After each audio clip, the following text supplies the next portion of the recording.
Hey folks, welcome back to Trinity Episcopal Church and our YouTube Bible study. I'm the Reverend Jimmy Abbott, the priest here at Trinity, and I'm so glad that you have come back for our YouTube Bible study. This Sunday, August 6th, is the Feast of the Transfiguration. The Feast of the Transfiguration is always on August 6th, so when that happens to fall on a Sunday, we get to celebrate it on a Sunday. Fantastic.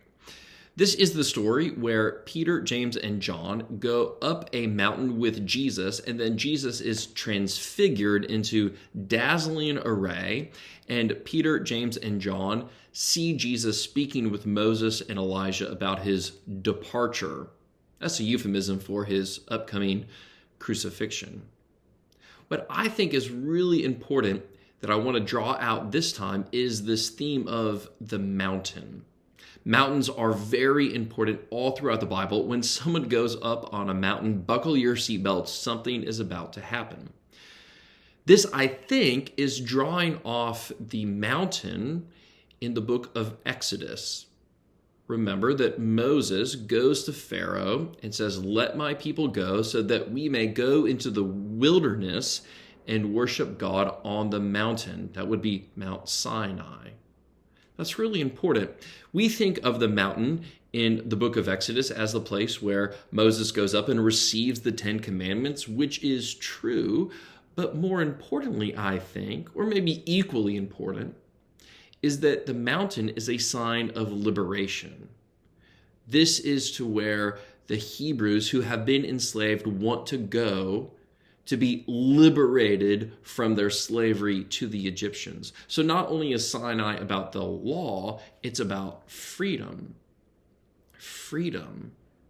And I think that's a little bit of what we get in this as well.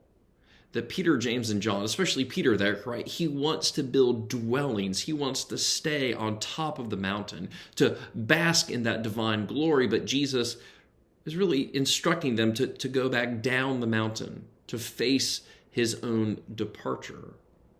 And that, I think, is the freedom. Rather than trying to accumulate the glory for ourselves and just hold it for us, the story is that we have to share it, to go back down the mountain. I know that we love coming to church and experiencing all of that grace and that beauty and the love, the music, the communion, the readings, all of that taking place within the church, but we can't stay there. We have to go back down the mountain.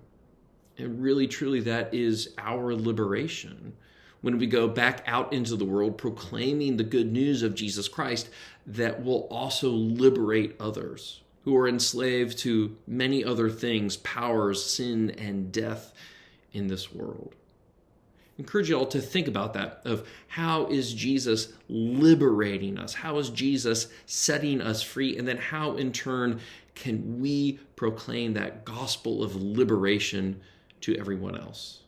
I think that this theme of the mountain, both here in the Gospel of Luke and back in the book of Exodus, are talking about the same thing.